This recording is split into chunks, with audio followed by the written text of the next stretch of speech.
ನಮ್ಮ ತೆರಿಗೆ ಕೊಟ್ಟು ನಮ್ಮ ಶಾಲೆಯನ್ನು ನಡೆಸ್ತಾ ಇರೋದು. ನೂರಾರು ಮಕ್ಕಳನ್ನು ಕರ್ಕೊಂಡೋಗಿ ಬೇರೆ ಶಾಲೆಗೆ ಬಿಡುವಷ್ಟು ಸಾಮರ್ಥ್ಯ ಯಾರಿಗೂ ಇಲ್ಲ.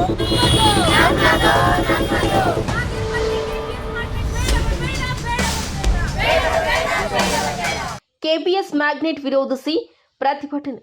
ಬಾಗೇಪಲ್ಲಿ ತಾಲೂಕಿನ ಗ್ರಾಮದ ಸುತ್ತಮುತ್ತಲಿನ ಸರ್ಕಾರಿ ಶಾಲೆಗಳನ್ನು ಉಳಿಸಬೇಕು ಎಂದು ಒತ್ತಾಯಿಸಿ all India dramatic students organisation Pathabagepalli, Kondareddipalli, Devaragudipalli, Gundlapalli, Jilakarapalli ಮತ್ತು ಕದಿರನ್ನಗಾರಿಪಲ್ಲಿ ಗ್ರಾಮಗಳ ಪೋಷಕರು, ಗ್ರಾಮಸ್ಥರು ಮತ್ತು ಸಾರ್ವಜನಿಕರು ಬಿಇಒ ಕಚೇರಿಗೆ ಬುಧವಾರ ಮುತ್ತಿಗೆ ಹಾಕಿ ಪ್ರತಿಭಟನೆ ನಡೆಸಿದ್ದಾರೆ. ಎಐಡಿಎಸ್ಒ ರಾಜ್ಯ ಉಪಾಧ್ಯಕ್ಷ ರಾಜಶೇಖರ್ ಮಾತನಾಡಿ, ನಾವು ಕಟ್ಟುವ ತೆರಿಗೆಯಿಂದ ನಮ್ಮ ಸರ್ಕಾರಿ ಶಾಲೆಗಳನ್ನು ಬಲಪಡಿಸುವ ಬದಲಿಗೆ ಮುಚ್ಚುತ್ತಿರುವ ಸರ್ಕಾರದ ನೀತಿಯ ವಿರುದ್ಧ ಜನ ಹೋರಾಟಕ್ಕೆ ಇಳಿಯಬೇಕಾಗಿದೆ.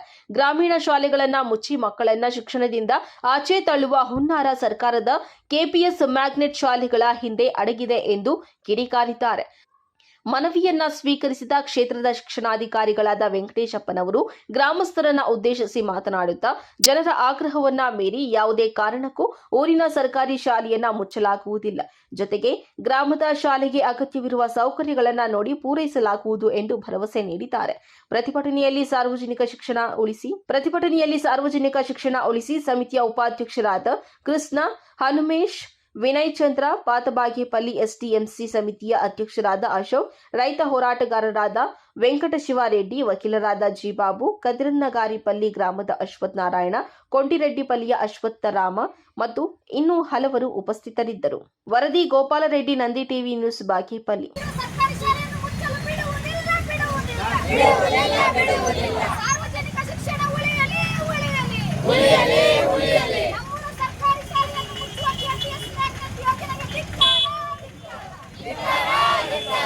ಅವರ ಅಪ್ಪನ ಸೊತ್ತಲ್ಲ, ನಮ್ಮ ತೆರಿಗೆ ಕೊಟ್ಟು ನಮ್ಮ ಶಾಲೆಯನ್ನು ನಡೆಸ್ತಾ ಇರೋದು.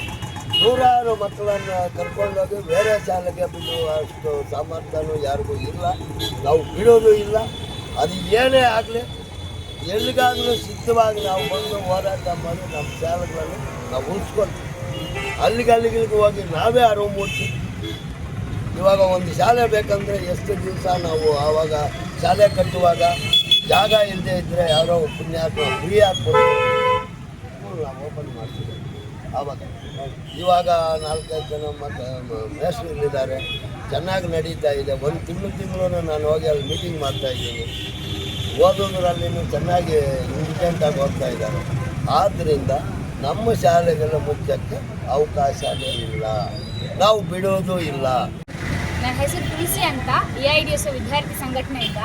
ಈಗಾಗಲೇ ಎಲ್ಲರೂ ಕೂಡ ಹೇಳಿದ್ದಾರೆ KPS ಎಷ್ಟು ಡೇಂಜರಸ್ ಆಗಿದೆ ಅಂತೇಳಿ. ಬಾಗೇಪಲ್ಲಿಯಲ್ಲೂ ಕೂಡ ಬಾಯ್ಸ್ ಸ್ಕೂಲ್ ಇದೆ ಅಲ್ಲ, ಅಲ್ಲಿ ಮಾಡ್ತಿದ್ದಾರೆ KPS. ಈಗಾಗಲೇ ಶುರುವಾಗಿದೆ, LKG UKG ಕೂಡ. ಅದ್ರ ಸುತ್ತಮುತ್ತ ಇರೋ ಪಲ್ಲಿಗಳು ಲೈಕ್ ಪಾತಬಾಗೇಪಲ್ಲಿ, ಗುಂಡ್ಲುಪಲ್ಲಿ, ಕದಿರನ್ನವಾರಿಪಲ್ಲಿ, ದೇವರಗುಡಿಪಲ್ಲಿ, ಕೊಂಡರೆಡ್ಡಿಪಲ್ಲಿ, ಸುತ್ತಮುತ್ತ ಹಳ್ಳಿಗಳೇನಿದೆ, ಈ ಶಾಲೆಗಳ ಪರಿಸ್ಥಿತಿ ಅಂತೂ ತುಂಬ ಚೆನ್ನಾಗಿದೆ. ಅದ್ರ ಜೊತೆಗೆ ಅಲ್ಲಿ ಮಕ್ಕಳ ಸಂಖ್ಯೆ ತುಂಬಾ ಚೆನ್ನಾಗಿದೆ. ನಮ್ಮ ಪಾತಬಾಗೇಪಲ್ಲಿ ತಗೊಂಡ್ರೆ 48 ಜನ ಮಕ್ಕಳು ಓದ್ತಾ ಇದ್ದಾರೆ ಅಲ್ಲಿ ಇವತ್ತು ಆ ಶಾಲೆಗೆ ಹೋಗ್ಬೇಕಂದ್ರೂ ಕೂಡ, ಬೇರೆಯಿಂದ ಬರ್ಬೇಕಂದ್ರೂ ಕೂಡ ರೋಡಿನ ವ್ಯವಸ್ಥೆನೇ ಇಲ್ಲ. ಆ ಶಾಲೆನ ಮುಚ್ಚಿಬಿಟ್ಟು ಇಲ್ಲಿಗೆ ಬರಬೇಕು ಮಕ್ಕಳು ಅಂತಂದ್ರೆ ತುಂಬಾ ಕಷ್ಟ ಆಗುತ್ತೆ. ಆ ಇರೋ ಶಾಲೆಗೆ ಈಗಾಗಲೇ ಟೀಚರ್ಸ್ ಇದ್ದಾರೆ, ಬೇಕಾದ್ರೆ ಇನ್ನೂ ಹೆಚ್ಚು ಟೀಚರ್ಸ್ ಅಲ್ಲೇ ಕೊಟ್ಟು ಅಲ್ಲೇ ಮೂಲಭೂತ ಸೌಕರ್ಯಗಳನ್ನ ಕೊಟ್ಟು ಆ ಶಾಲೆನ ಅಭಿವೃದ್ಧಿ ಪಡಿಸಬೇಕು ಅಂತ ಹೇಳಿ ನಾವು ಕೇಳ್ಕೊತಾ ಇದ್ದೀವಿ. ಇನ್ನು ದೇವರಗುಡಿಪಳ್ಳಿ ಅಂತ ಹೇಳಿದೆ, ಅಲ್ಲಿ ಕೂಡ 150 ಜನ ಮಕ್ಕಳು ಓದ್ತಿದ್ದಾರೆ.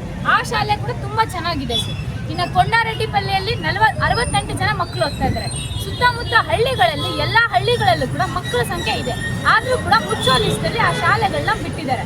ಸೊ ಇದು ಯಾವುದೇ ಕಾರಣಕ್ಕೂ ಆಗಬಾರ್ದು. ಆ ಶಾಲೆಗಳು ಅದೇ ಊರಲ್ಲಿ ಇರಬೇಕು ಅಂತ ಹೇಳಿ ನಾವು ಊರಿನ ಪರವಾಗಿ, ಜೊತೆಗೆ ನಮ್ಮ ಎಐಡಿಎಸ್ಒ ವಿದ್ಯಾರ್ಥಿ ಸಂಘಟನೆ ಪರವಾಗಿ ನಾವು ಕೋರ್ಕೋತಾ ಇದ್ವಿ. ಏನಕ್ಕಂದರೆ ಏಷ್ಯನ್ ಡೆವಲಪ್ಮೆಂಟ್ ಬ್ಯಾಂಕಿಂದ ಅವ್ರೇನು ದುಡ್ಡು ತೊಗೊಂಬರ್ತಾ ಇದ್ದಾರೆ, ದುಡ್ಡು ತೊಗೊಂಬಂದು ಈ KPS ಮ್ಯಾಗ್ನೆಟ್ ಶಾಲೆಗಳನ್ನ ನಡೆಸ್ತಾ ಇರೋದು ನಿಮ್ಮ ಎಲ್ಲರ ತೆರಿಗೆ ದುಡ್ಡಿಂದ ಅಲ್ವೇ ಅಲ್ಲ.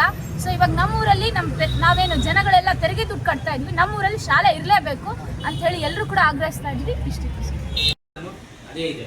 ಬಟ್ ಇದರಲ್ಲಿ ಏನಾದರೂ ಮುಂದೆ ಆಗ್ತಕ್ಕಂಥದ್ದು ಇದ್ರ ಬಗ್ಗೆ ಅವ್ರು ತೀರ್ಮಾನ ತಗೊಳ್ತಕ್ಕಂಥದ್ದು ಮೇಲಾಧಿಕಾರಿಗಳು. ತಾವೇನು ಕೊಟ್ಟಿದ್ರು ಅದನ್ನು ನಿಯಮಾನುಸಾರ ನಾವು ಇಮಿಡಿಯೇಟ್ ಆಗಿ ನಮ್ಮ ಮೇಲಾಧಿಕಾರಿಗಳು ಇವತ್ತೇ ತಲುಪಿಸ್ತೀವಿ.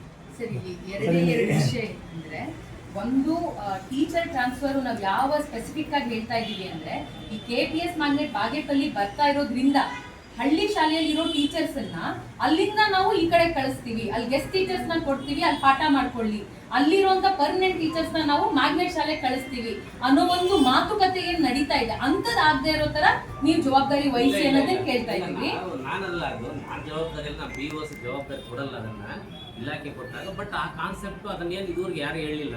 ಅಷ್ಟೇ, ನಿಮ್ಮಿಂದ ಅದೇ ಬೇಕಿತ್ತು ಸರ್, ಅದಿಲ್ಲ ಅನ್ನೋದೇ ಬೇಕಿತ್ತು. ಇದುವರೆಗೆ ಯಾವುದೇ KPS ಶಾಲೆಗೆ ವಿಲೀನ ಆಗ್ತಕ್ಕಂಥ ಶಾಲೆಯಲ್ಲಿರೋ ಟೀಚರ್ಸ್ನ ಇಲ್ಲಿ ಕಳಿಸೋಂಥ ಕಾನ್ಸೆಪ್ಟ್ ನಾವು ಹೇಳೂ ಇಲ್ಲ, ನಾವು ಅದನ್ನ ಇದುವರೆಗೆ ಹೇಳಿಲ್ಲ.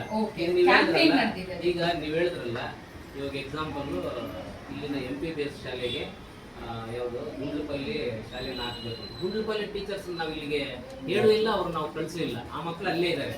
ಇನ್ನು ನಾವು ಆ ಶಾಲೆಗಳಲ್ಲಿ ಸ್ಟ್ರೆಂತ್ ರೈಸ್ ಮಾಡಿ ಅಂತ ಹೇಳಿದ್ದೀವಿ. ನಾವು ಲಾಸ್ಟ್ ಟೈಮ್ ಕೂಡ ಒಂದು ಸುತ್ತೋಲೆ ಕೊಟ್ಟಿದ್ದೀವಿ. ಇಲ್ಲಿ ನಮ್ಮ ಸರ್ಕಾರಿ ಶಾಲೆಗಳಲ್ಲಿ ಮಕ್ಕಳು ಕಡಿಮೆ ಇದ್ದಾರೋ ಸಾಧ್ಯವಾದಷ್ಟು ಎಲ್ಲ ಕಡೆಯೂ ಕೂಡ ಮಕ್ಕಳಿಗೆ ಎಲ್ಲ ರೀತಿಯ ಸೌಲಭ್ಯಗಳನ್ನು ಕೊಡ್ತಾ ಇರೋದು ಇಲಾಖೆ. ಮಕ್ಕಳನ್ನ ಅಲ್ಲೇ ಉಳಿಸ್ಕೊಳ್ಳಿ, ಎಲ್ಲೂ ಬೇರೆ ಕಡೆ ಕಳ್ಸೋಕೆ ಹೋಗಬೇಡಿ. ಯಾಕಂದರೆ ಮಕ್ಕಳು ಕೆಲವರು ಟ್ರಾನ್ಸ್ಪೋರ್ಟ್ ಇದು ಪ್ರಾಬ್ಲಮಿಂದ ನಿಲ್ತಕ್ಕಂಥ ಅವಕಾಶ ಇದೆ. ಅದನ್ನು ಎಲ್ಲರೂ ಡ್ರಾಪ್ ಔಟ್ ಆಗೋದು ಬೇಡ ಅಂತ ನಾವು ಹೇಳಿದ್ದೀವಿ. ನನಗೆ ಈ ವರ್ಷ ಬಹುಶಃ ಕಳೆದ ವರ್ಷಗಳಿಗಿಂತ ಈ ವರ್ಷ ನಮ್ಮ ಸರ್ಕಾರಿ ಶಾಲೆಗಳಲ್ಲಿ ಸ್ಟ್ರೆಂತ್ ರೈಸ್ ಆಗ್ತಕ್ಕಂಥ ಅವಕಾಶಗಳು ಇದೆ. ನಮಗೂ ಆಗ್ತಾ ಇರ್ತದೆ. ಇವಾಗ ನಾವು ಒಂದು ಮಾತು ಹೇಳ್ತೀವಿ ಸರ್, ನಾಲ್ಕೇ ನಾವು ಮಾತಾಡ್ತೀವಿ. ಇವಾಗ ಬಡವ್ರನ್ನ ನಾವು ಕಳ್ಸಕ್ಕೂ 6-7 ಕಿಲೋಮೀಟ್ರ್ ಕಳ್ಸ